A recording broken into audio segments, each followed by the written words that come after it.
UCC civil laws की तरफ इशारा करता है। वो सिविल लॉज क्या है? मैरिज, डाइवोर्स, सक्सेशन, जो भी रूढ़िवादी चीज़ें थी उसको हटा रही है। एक सिटीजन की लाइफ में इम्प्रूवमेंट ही तो ला रहे हैं, तो उसकी पहल उसको वेलकम करना चाहिए। तो एज सच कोई भी एंडेवर नहीं है कि किसी भी माइनॉरिटी को या किसी अल्पसंख्यक कम्युनिटी को अलग रखा जाए। देखिए, जो बिल पेश है उसमें जितना हम पढ़े हैं तो उसमें तो आर्टिकल 366 के तहत सिर्फ ट्राइबल कम्युनिटीज़ को अलग रखा गया है। पहल को समझने की ज़रूरत यह है कि सारे सिविल लॉज जो हैं वो एक ही छतरी के, एक ही अम्ब्रेला में आए। नमस्कार, आप देख रहे हैं लीडिंग भारत और मैं हूं आपके साथ आस्था तिवारी। यूनिफॉर्म सिविल कोड को लेकर के चर्चा तेज हो गई है। उत्तराखंड की बात की जाए तो जहां पर इसको लागू करने की मांग की गई है, 470 की फाइलों को विधानसभा में पेश किया गया है। अब ऐसे में जहां चर्चा तेज है तो वहीं चर्चाओं का अंबार भी इस बयानबाजी के तहत देखा जा रहा है। अब ऐसे में ये जानना ज़रूरी हो जाता है कि यूनिफॉर्म सिविल कोड कहाँ तक का बेहतर है और आने वाले समय में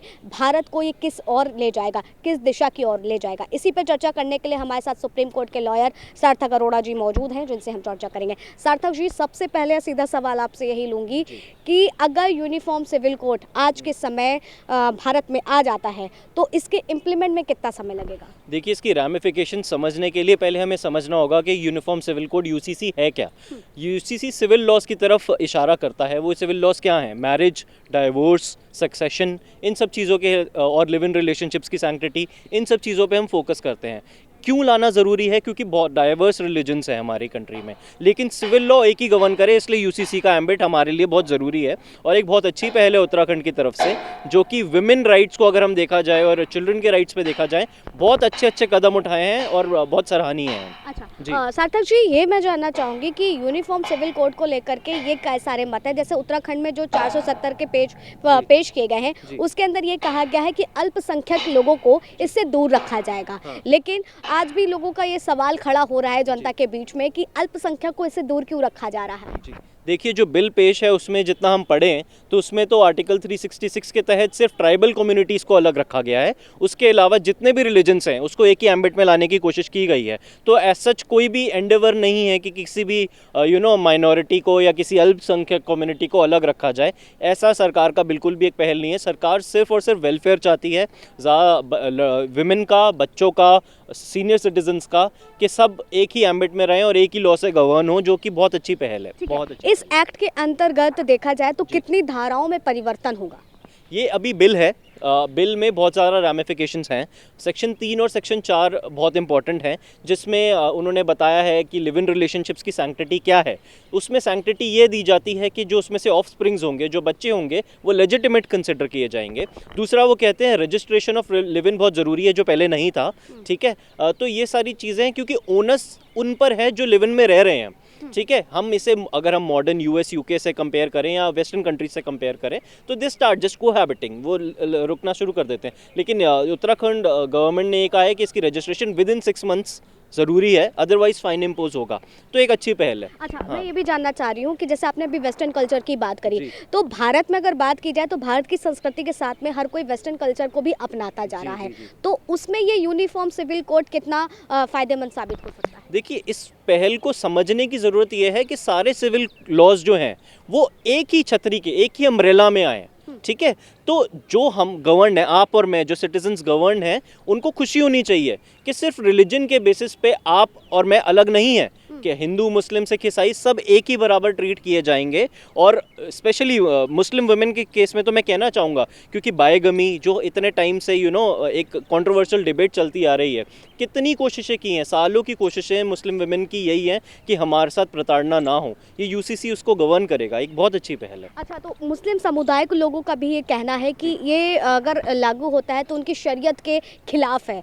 तो उसमें कैसे चीज़ें देख रहे हैं कि अगर ये लागू होता है तो ये जो बाकी धर्मों के जो एक्ट हैं, जो उनकी परंपराएं हैं, उनके सभ्यताएं हैं, तो उसमें भी तो डिफरेंसेस आ रहे हैं, फ़र्क हो रहा है।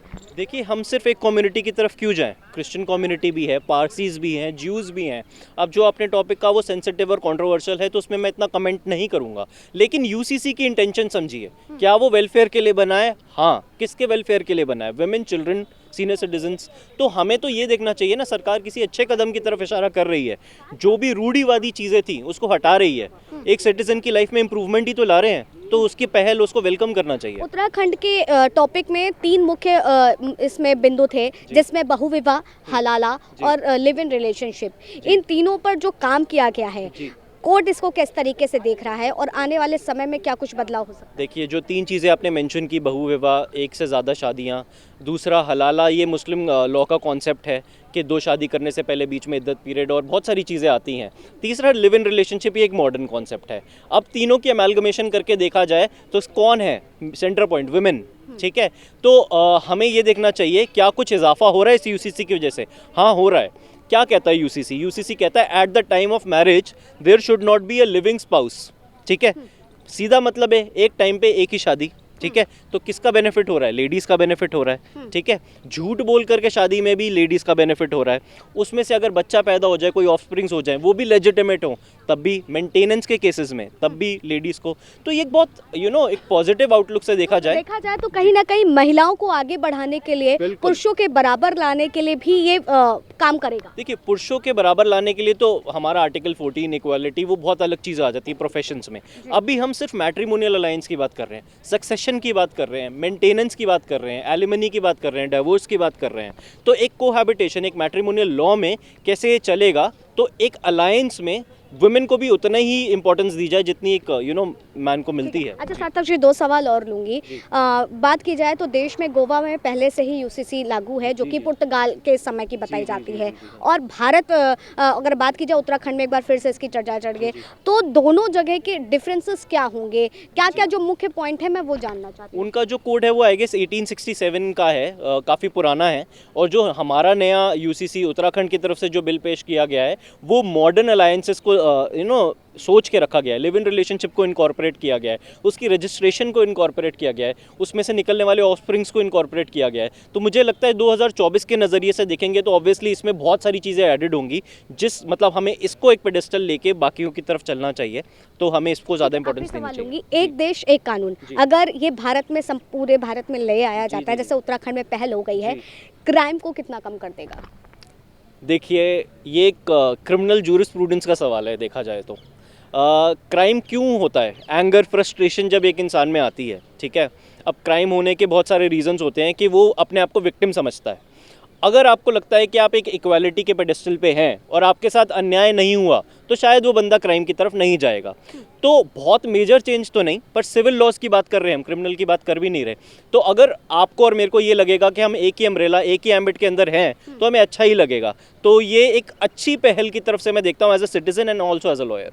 ओके, तो हमारे साथ सार्थक अरोड़ा जी मौजूद थे, जिनका साफ तौर पर ये कहना है कि यूनिफॉर्म सिविल कोड अगर लागू होता है, यूसीसी लागू होती है, तो कई जगहों पर बदलाव होंगे, कई धाराएं बदलेंगी। लेकिन एक उदाहरण के तौर पर जैसे उन्होंने बताया कि सब एक छतरी के भीतर आ जाएंगे, और वो भारत का एक जो सर्कल है, वो गोल है, वो कहीं ना कहीं देखने को मिलेगा। और यूनिफॉर्म सिविल कोड आने वाले समय में एक पॉजिटिव वे भी लेकर के सामने आएगा। बहरहाल देखना होगा क्या कुछ निकल करके सामने आता है। लेकिन इस धारा का अंतर क्या है, इस धारा का मकसद क्या है, इस धारा का अगर देखा जाए इम्प्लीमेंट क्या कुछ हो सकता है, वो आपके समक्ष है। फिलहाल तब तक के लिए आप बने रहे लीडिंग भारत पर। कैमरा पर्सन अनिल बहरोल के साथ आस्था।